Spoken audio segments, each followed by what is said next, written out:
कैसे हैं आप सभी लोग। मैं आपका दोस्त, आपका होस्ट और आपका टीचर स्वागत करता हूं आपके अपने चैनल करियर शाला में। सो गाइस, आज का जो टॉपिक है बहुत इंपॉर्टेंट है।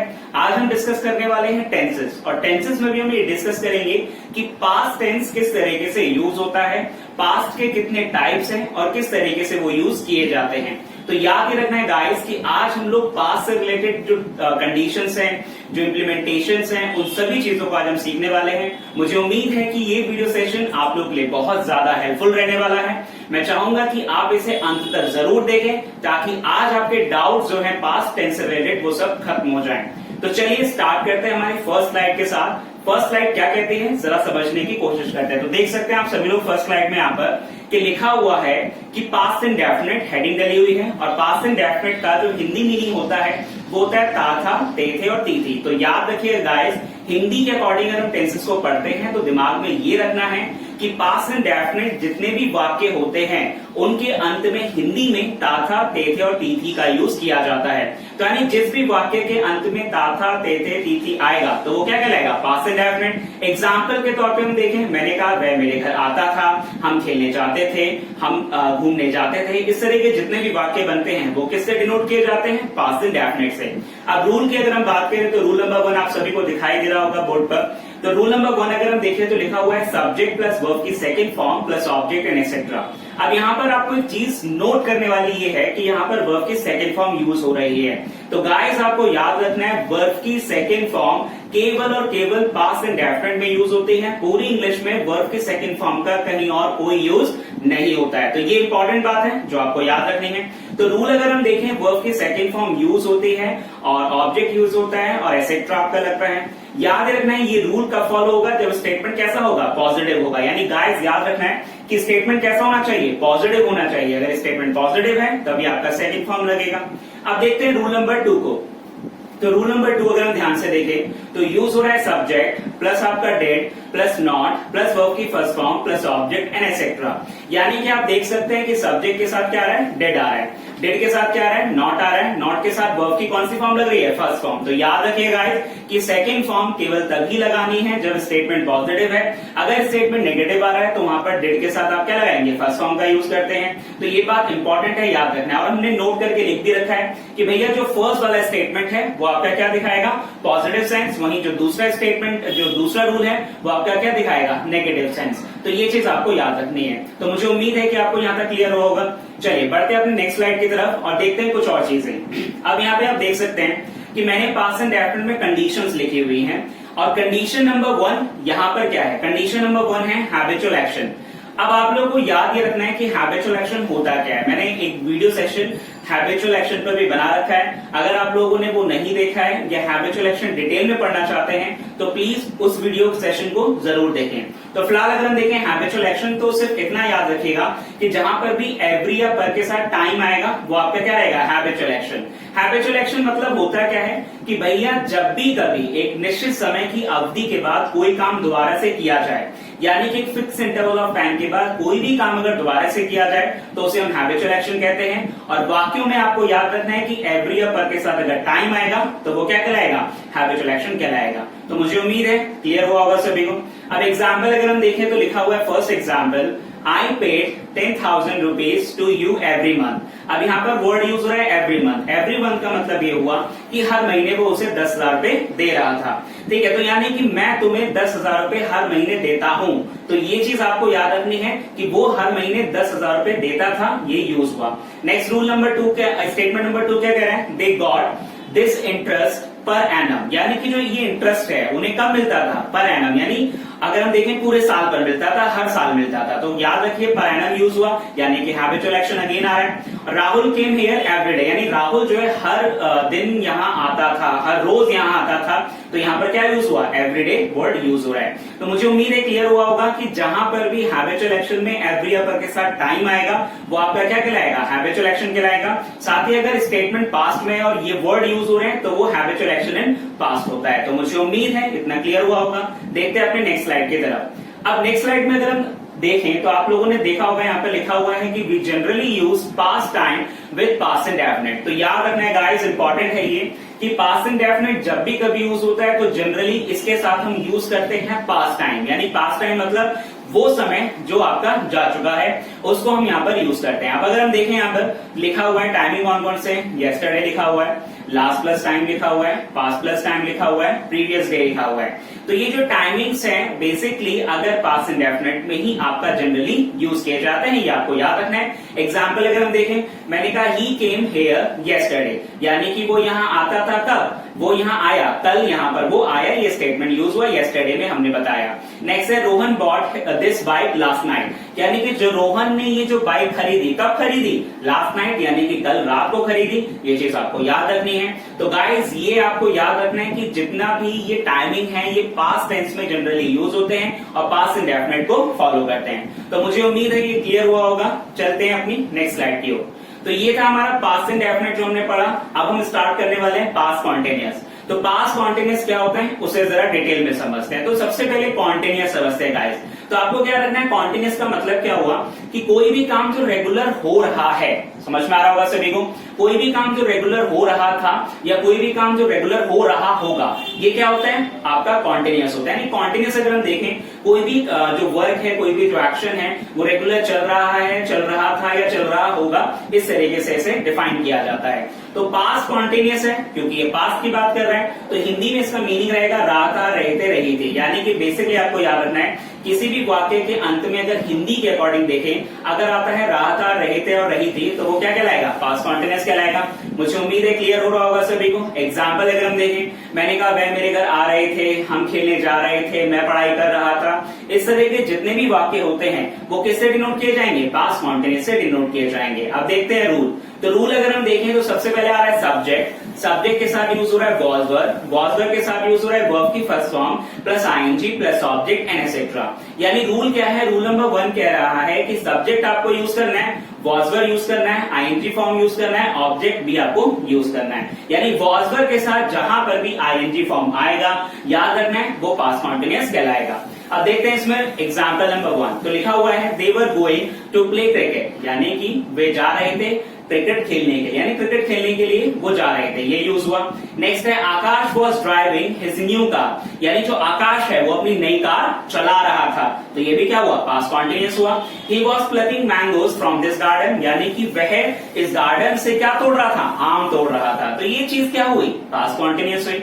तो समझ में आया होगा कि पास्ट कॉन्टिन्यूअस बेसिकली होता क्या है कि जहां पर कोई काम चल रहा था, ठीक है, ये चीज आपको याद रखनी है, कॉन्टिन्यूअस वे में चल रहा था उसे हम क्या बोलते हैं, पास्ट कॉन्टिन्यूअस बोला जाता है। देखते हैं नेक्स्ट स्लाइड में कुछ कंडीशंस इससे रिलेटेड पढ़ने की कोशिश करेंगे। तो देखते हैं कंडीशन नंबर 1। तो याद ही रखना है गाइस कि पास्ट कॉन्टिन्यूअस जो है जनरली वो यूज होता है व्हेन एंड व्हाइल के साथ, और कुछ कंडीशंस को वहां पर वो फॉलो करता है। अब व्हेन के साथ अगर हम देखें तो लिखा हुआ है व्हेन के साथ अगर हम देखें पास्ट इंडेफिनिट, पास्ट कॉन्टिन्यूअस। सबसे पहले हम व्हेन के साथ समझते हैं। व्हेन के साथ होता क्या है कि दो स्टेटमेंट चलते हैं, यानी व्हेन जब भी कभी यूज होगा तो अपने साथ दो स्टेटमेंट फॉलो करेगा। आपको याद रखना है कि जो दो स्टेटमेंट फॉलो होंगे, तो फर्स्ट कंडीशन आप देख रहे होंगे कि लिखा हुआ है when plus past indefinite plus past continuous, यानी पहले पास्ट इंडेफिनिट आ रहा है, बाद में पास्ट कॉन्टिन्यूअस आ रहा है। दूसरी तरफ अगर हम देखें तो लिखा हुआ है व्हेन, तो यानी पहले पास्ट कॉन्टिन्यूअस आ रहा है और बाद में क्या आ रहा है, पास्ट एंड डेफिनेट आ रहा है। तो समझना क्या है कि व्हेन जहां पर भी यूज होता है, आपको याद रखना है कि उसके साथ दो टेंस यूज होते हैं दो स्टेटमेंट के अंदर। कौन कौन से, पास्ट एंड डेफिनेट अगर पहले है तो बाद में पास्ट कॉन्टिन्यूअस आएगा, पास्ट कॉन्टिन्यूअस पहले है तो बाद में पास्ट एंड डेफिनेट आएगा, लेकिन इसके अलावा और कोई टेंस व्हेन के साथ यूज नहीं होता है। तो मुझे उम्मीद है क्लियर हो रहा होगा सभी को। तो याद रखने वाली बात यह है कि व्हेन के साथ दो कंडीशंस चलती हैं, व्हेन के साथ हमेशा दो स्टेटमेंट फॉलो होते हैं, और जो दो स्टेटमेंट फॉलो होते हैं उसमें पहला पास्ट इंडेफिनिट तो बाद में पास्ट कॉन्टिन्यूअस, और पहला पास्ट कॉन्टिन्यूअस तो बाद में पास्ट इंडेफिनिट यूज किया जाता है। तो ये चीज आपको जनरली याद रखनी है। तो देखते हैं थोड़ा नेक्स्ट स्लाइड। नेक्स्ट स्लाइड में कुछ एग्जाम्पल दिए हुए हैं यहाँ पर, वो भी हम जरा समझ लेते हैं। लिखा हुआ है when we came here I was sleeping in my room. अब आप देख सकते हैं यहाँ पे व्हेन यूज हुआ, व्हेन का जो फर्स्ट स्टेटमेंट है तुरंत बाद जो यूज हो रहा है वो किसमें हो रहा है, पास्ट इंडेफिनिट में, और बाद वाला स्टेटमेंट पास्ट कॉन्टिन्यूअस को फॉलो कर रहा है। नेक्स्ट वाला है when Rahul was playing she cooked the food, यानी कि पहले वाले स्टेटमेंट राहुल वाज प्लेइंग यानी पास्ट कॉन्टिन्यूअस यूज हुआ, और फिर बाद में लिखा है शी कुक्ड द फूड यानी पास्ट इंडेफिनिट फॉलो हो रहा है। मुझे उम्मीद है क्लियर हो रहा होगा सभी को। नेक्स्ट वाला एग्जाम्पल कह रहा है when Sonu talked to you I was driving my car, यानी कि जब सोनू ने तुमसे बात की मैं अपनी कार चला रहा था।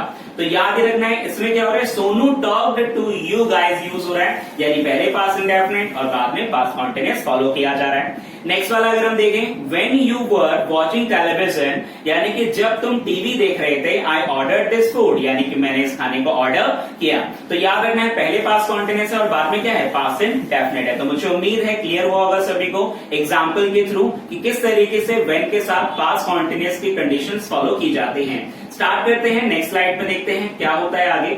शुरू करते हैं नेक्स्ट स्लाइड को।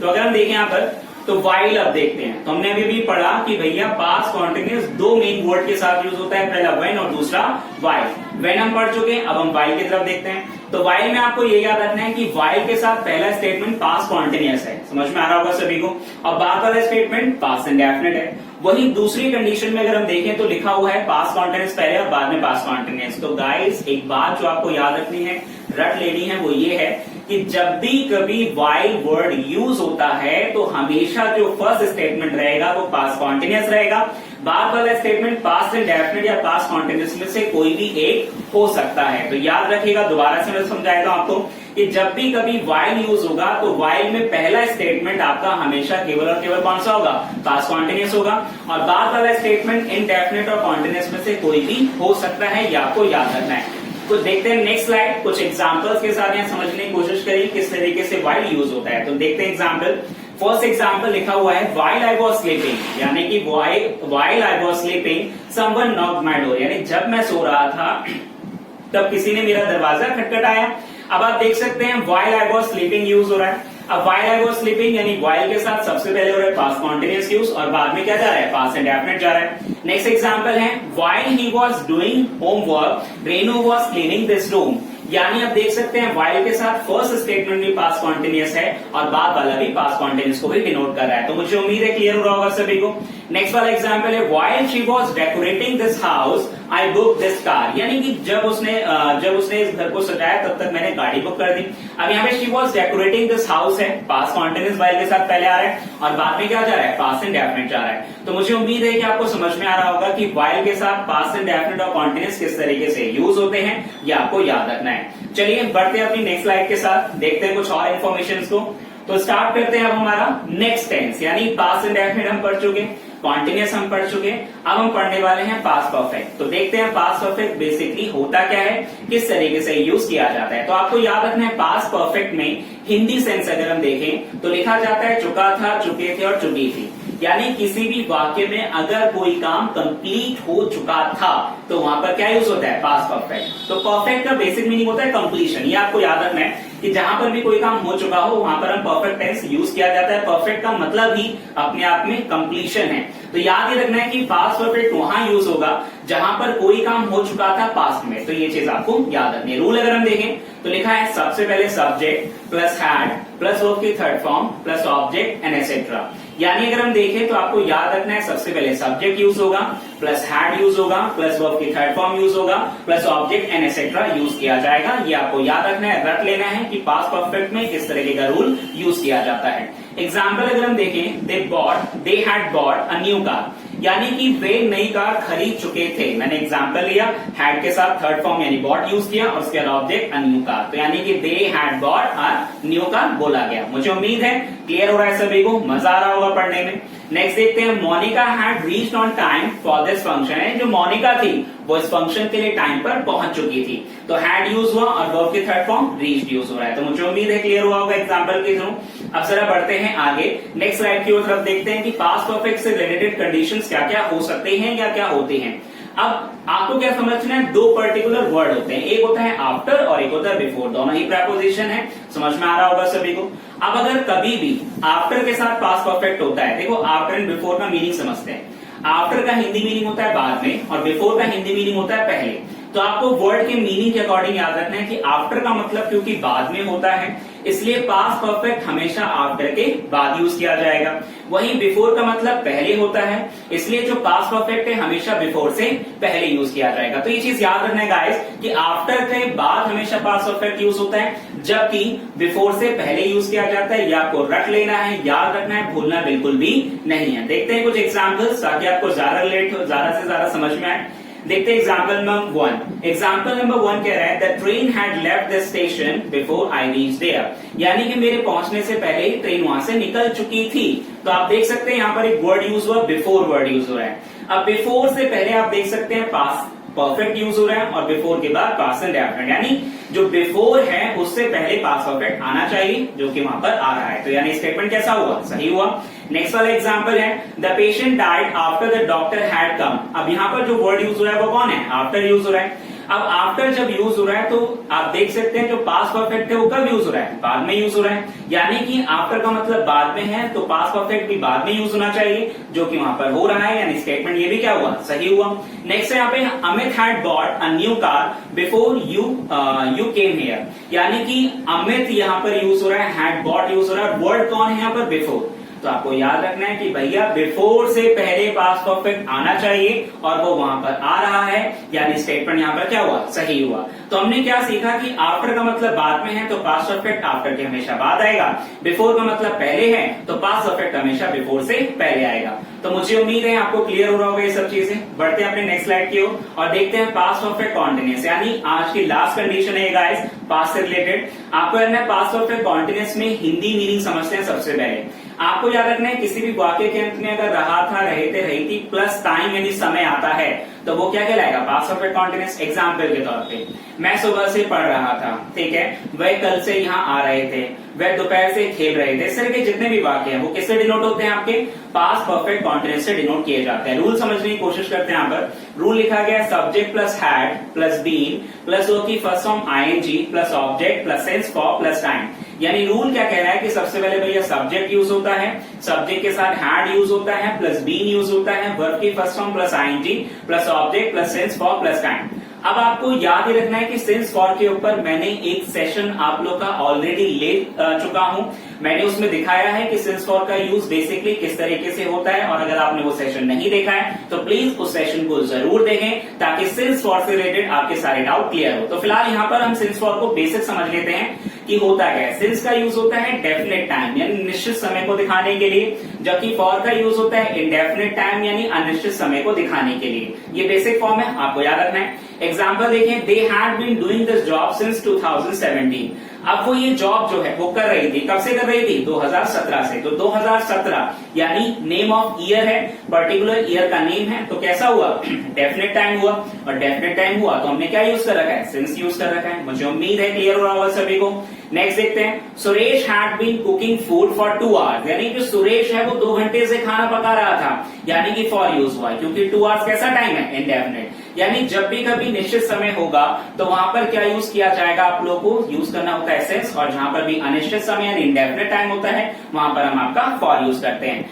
वीडियो जरूर देखें सिंस एंड फॉर के ऊपर जो बना रखी है, ताकि आपका डाउट और ज्यादा क्लियर हो। फिलहाल आगे देखते हैं पास्ट ऑफ ए कॉन्टिन्यूअस। तो पास्ट ऑफ ए कॉन्टिन्यूअस में ही एक और कंडीशन है सिंस एंड फॉर को लेकर कि लास्ट या पास्ट के साथ टाइम, यानी लास्ट जैसे मंडे हो गया, पास्ट एनम हो गया, इस तरीके से अगर हम देखें पास्ट ईयर हो गया, पास्ट वीक हो गया, तो आपको याद रखना है सिंस लास्ट या पास्ट के साथ टाइम के साथ यूज किया जाता है। तो याद रखना है अगर लास्ट या पास्ट के साथ टाइम की बात करें तो सिंस यूज होता है नॉर्मली, कोई कंडीशन नहीं है, कोई यूज नहीं है, सिंपल सा सिंस यूज कर सकते हैं। लेकिन अगर फॉर कभी भी यूज होगा लास्ट या पास्ट के साथ टाइम लगाने पर, तो फॉर के साथ हमें लगाना होगा आर्टिकल द, यानी कि आपको याद रखना है फॉर के बाद आर्टिकल द आना चाहिए जब भी कभी लास्ट या पास्ट के साथ टाइम वाली कंडीशन फॉलो करेगी। तो ये चीज आपको याद रखनी है, भूलना बिल्कुल भी नहीं है। एग्जाम्पल के थ्रू समझने की कोशिश करते हैं ताकि आपको ज्यादा क्लियर हो। तो देखते हैं एग्जाम्पल नंबर 1 लिखा हुआ है, she had been doing this project since last 2 years। तो गाइस याद रखना है कि वो इस प्रोजेक्ट को कर रही थी, कब से, लास्ट 2 years यानी कि 2 साल से, पिछले 2 साल से वो इस